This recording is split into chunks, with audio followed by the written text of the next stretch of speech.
Hi സുഹൃത്തുക്കളെ, നമസ്കാരം. ഞാൻ മഹേഷ് വടക്കഞ്ചേരിയാണ്. ഞാനിന്ന് പാലക്കാട് ജില്ലയിൽ മുടപ്പല്ലൂരിനടുത്ത് നീർച്ചാൽ എന്ന് പറയുന്ന ഒരു സ്ഥലത്താണുള്ളത്. 55 വയസ്സ് പ്രായമുള്ള ജയന്തി എന്ന ഒരു സഹോദരിയുടെ വീഡിയോയുമായാണ്. നിരവധി പത്രങ്ങളിലും ഒക്കെ ഇവരുടെ അവസ്ഥ വർഷങ്ങൾക്ക് മുമ്പ് വന്നിട്ടുണ്ട്. കളക്ടർക്ക് പരാതി കൊടുത്തിട്ടുണ്ട്. ഒരുപാട് അപേക്ഷകൾ പഞ്ചായത്തിലൊക്കെ കൊടുത്തിട്ടുണ്ട്. ഇന്നും അവർക്കൊരു വീടാണ് അവരുടെ സ്വപ്നം. അത് ഇന്ന് വരെയും സാക്ഷാത്കരിക്കാൻ കഴിഞ്ഞിട്ടില്ല. അവരുടെ ഭർത്താവ് 30 വർഷങ്ങൾക്ക് മുമ്പ് ഉപേക്ഷിച്ചു പോയി. 2 മക്കളുണ്ട്. ആ മക്കളെ കല്യാണം കഴിപ്പിച്ചു കൊടുത്തു. അവർ കൂലിപ്പണിക്കാരാണ്. അവർ അത്യാവശ്യം എപ്പോഴെങ്കിലും വർഷങ്ങൾ ഒരിക്കൽ വന്നിട്ട് ഇവരെ ഒന്ന് നോക്കുന്നതല്ലാണ്ട് അവരെ ആരും തിരിഞ്ഞു നോക്കാറില്ല. കയ്യിലൊരു മുഴ വന്ന് അത് ഓപ്പറേഷൻ ചെയ്ത് അത്യാവശ്യം പഞ്ചായത്ത് പണിയും ഒക്കെ എടുത്ത് ജീവിച്ചതാണ്. ഇപ്പോൾ പഞ്ചായത്ത് പണി പോലും എടുക്കാൻ നിവൃത്തിയില്ലാത്ത ഒരു അവസ്ഥയിലാണ് അവരുടെ ജീവിതം. പഞ്ചായത്തിൽ നിന്നൊരു വീടോ അവരുടെ വിധവ പെൻഷൻ പോലും അവർക്ക് നിഷേധിച്ചിരിക്കുകയാണ്. അതുപോലും അവർക്ക് കിട്ടുന്നില്ല. വളരെ ദയനീയാവസ്ഥയാണ്. 2 വർഷങ്ങൾക്ക് മുമ്പ് മലയാള മനോരമ പത്രങ്ങളിലൊക്കെ വന്നു ഇവരുടെ അവസ്ഥ. പക്ഷേ ഇപ്പോൾ വളരെ ദയനീയാവസ്ഥയാണ്. അവരുടെ ആ വീട്ടിൻ്റെ അവസ്ഥ ഒന്ന് നമ്മുടെ സുഹൃത്തുക്കളൊന്ന് കണ്ടു നോക്കാം.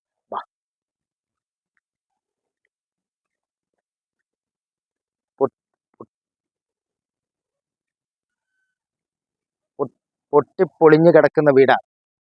എവിടുന്നോ പഞ്ചായത്തിൻ്റെ മൈക്രോ ഫിനാൻസിൻ്റെ കുറച്ച് ഫണ്ടുകൾ ശേഖരിച്ച് അത്യാവശ്യം 2 റൂമിനുള്ള തറ കെട്ടി. അപ്പോഴത്തേക്കുമാണ് അവരുടെ കയ്യിലൊരു മുഴ വന്ന് ഓപ്പറേഷനും കാര്യങ്ങളൊക്കെ ആയി ആ വീടിൻ്റെ സ്വപ്നം അവിടെ നിലച്ചു. വളരെ മോശകരമായ ഒരു അവസ്ഥയാണ്. ഏത് നിമിഷവും പൊട്ടി നിലത്ത് പതിക്കാവുന്ന രീതിയിലുള്ള ഒരു ചെറിയ റൂമാണ്. മഴ വന്നാൽ വെള്ളവും ഒക്കെ ഒലിച്ചതിൻ്റെ ഉള്ളിലിറങ്ങും. 2-3 പട്ടകൾ വെച്ചിട്ട് അതിൻ്റെ മുകളിൽ വർഷങ്ങളായിട്ട് വെറും ഷീറ്റിട്ട് മറച്ചിരിക്കുകയാണ്. ഷീറ്റ് എടുത്ത് കഴിഞ്ഞാൽ വീട് പൊട്ടി നിലത്ത് വീടും. അതിൻ്റെ ഉള്ളിലെ അവസ്ഥ ഒന്ന് നോക്കാം.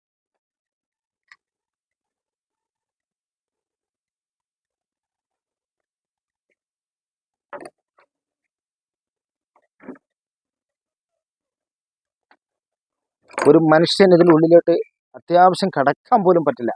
ഒറ്റ ബെഡിൽ ഇതാ പാവം. ഓക്കെ, ഇതിൻ്റെ ഉള്ളിൽ ഇത് കണ്ടോ, അപ്പുറത്ത് വളരെ മോശമാണ്. വെച്ച് തിന്നാൻ പോലും അവർക്ക് വരുമാന മാർഗവുമില്ല. കണ്ടില്ലേ, ഈ അവസ്ഥയിലാണ് അവർ കിടക്കുന്നത്. കണ്ടില്ലേ, പട്ടകമുണ്ട് മേഞ്ഞിട്ട്. ഇപ്പോഴും ലോകത്ത് ഒരുപാട് പേര് നല്ല രീതിയിൽ ജീവിക്കുമ്പോഴും ഇത്തരത്തിലുള്ള അവസ്ഥയിൽ കഴിയുന്ന ഒരുപാട് സഹോദരികളും നമ്മുടെ നാട്ടിലുണ്ട്, കുടുംബങ്ങളുമുണ്ട്. കാരണം ഇപ്പോഴും പഞ്ചായത്തും അധികൃതരും ഇവരെ ഒന്നും കാണുന്നില്ല എന്നതാണ് എൻ്റെ സത്യം.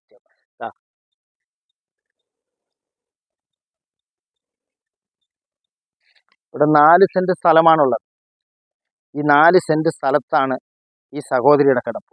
ചുരുങ്ങിയ സ്ഥലത്ത് മുഖത്തകച്ചും കാട് കയറി കണ്ട റബ്ബർ ഷീറ്റും ഇട്ട്, ഈ ഷീറ്റ് ഇട്ടിട്ട് അതിൻ്റെ മുകളിൽ ഓരോ ഷീറ്റും ഇട്ടിരിക്കുകയാണ് വർഷങ്ങളായിട്ട്. 1, 2 ഇങ്ങനെ ഒരുപാട് ഷീറ്റുകൾ മേൽക്ക് ഇട്ടിട്ടാണ് സഹോദരി കിടക്കുന്നത്.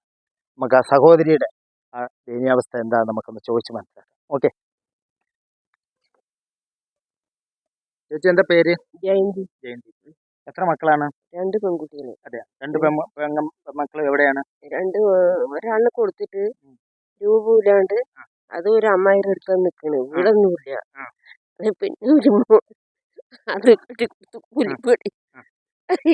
സങ്കടത്തിലാണ്.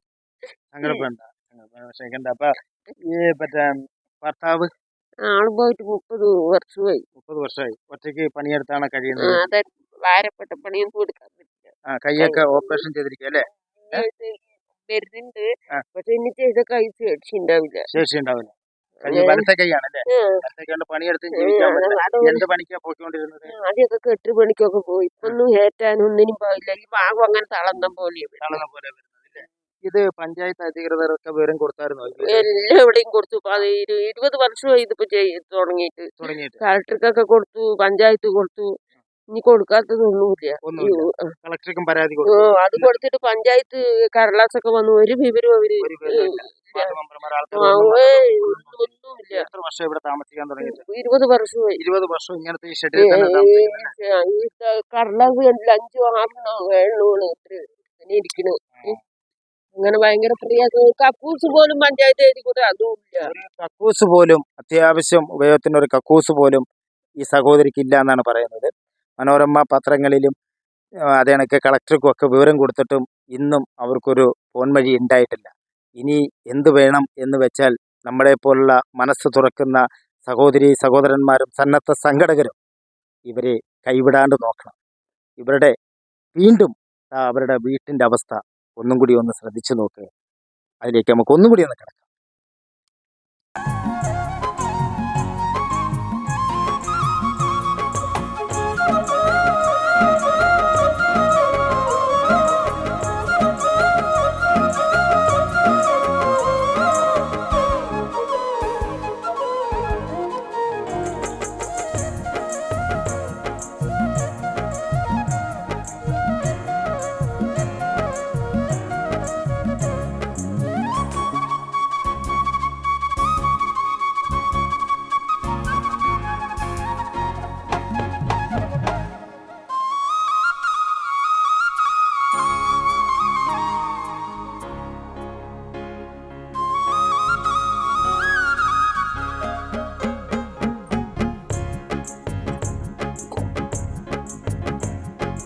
എന്താണ് എന്താണ് എനിക്ക് ഒരു മുറി സഹായിക്കണം, എന്നെ വീട് കെട്ടിയിട്ട് ഒരു മുറിയെങ്കിലും സഹായിക്കണം. എല്ലാവരും കൈവിട്ടു, ഭയങ്കര സങ്കടത്തിലാണ്.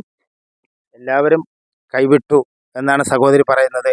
അവർക്ക് ഒരു മുറി അടച്ചുറപ്പുള്ളത് കെട്ടിക്കൊടുക്കണം എന്നാണ്. അവര് ബാത്റൂമും ഇല്ല, ഒരു മുറി ഒരു ബാത്റൂമുമാണ് അവർ ആഗ്രഹിക്കുന്നത്.